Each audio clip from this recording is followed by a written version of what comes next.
میں اپنے کسان کو خوشحال دیکھنا چاہتا ہوں۔ میں اس کام میں لگا ہوں۔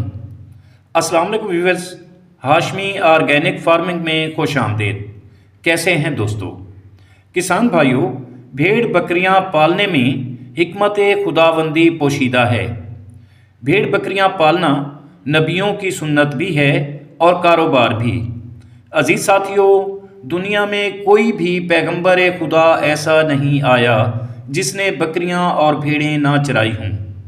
آج اس ویڈیو میں آپ کو بھیڑ بکریاں پالنے میں چھپا راز بتانے جا رہا ہوں، اور ساتھ یہ بھی بتاؤں گا کہ آپ 3 لاکھ روپے انویسٹ کر کے کس طرح سالانہ 10 لاکھ روپے کما سکتے ہیں۔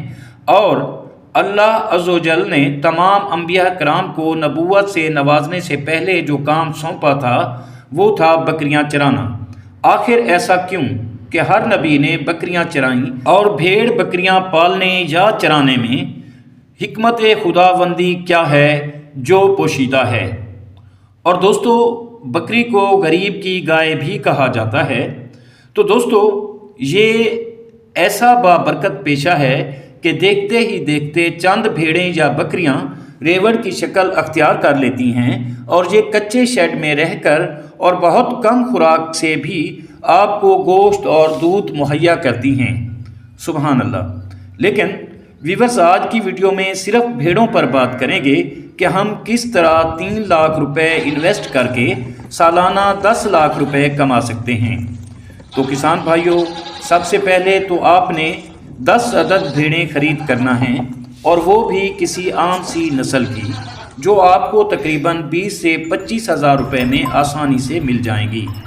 اس طرح 10 بھیڑیں 2,50,000 روپے میں ملیں گی، اور پھر ان کے لیے آپ نے نر چھترا خرید کرنا ہے، جو آپ کو ایک اچھا چھترا تقریباً 50,000 روپے میں ملے گا۔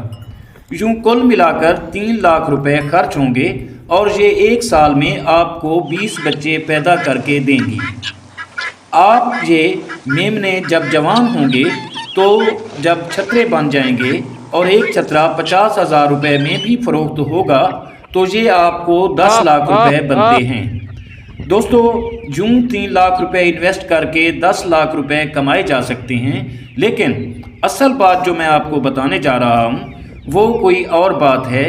وہ بات یہ ہے کہ آخر اللہ پاک نے اپنے پیغمبروں سے بکریاں کیوں چروائیں، اور بکریاں چرانے اور بھیڑیں چرانے میں حکمت خداوندی کیا ہے جو پوشیدہ ہے۔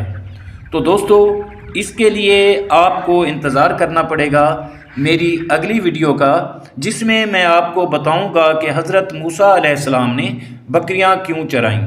اور اس طرح آپ سنتے رہیں گے، دیکھتے رہیں گے، تو آپ کو پتہ چلے گا کہ حکمت خداوندی بکریاں چرانے میں کس طرح پوشیدہ ہے اور کیا حکمت خداوندی پوشیدہ ہے۔ بہرحال ویورز، امید کرتا ہوں کہ آپ کو میری یہ چھوٹی سی کوشش پسند آئی ہوگی۔ ویڈیو اچھی لگے تو لائک اور شیئر ضرور کیجیے گا، اور اگر آپ دوست میرے چینل پر نئے ہیں تو چینل کو بھی ضرور سبسکرائب کر دیں۔ بہت شکریہ۔ دعا ہے کہ اللہ ہم سب پر مہربان رہے۔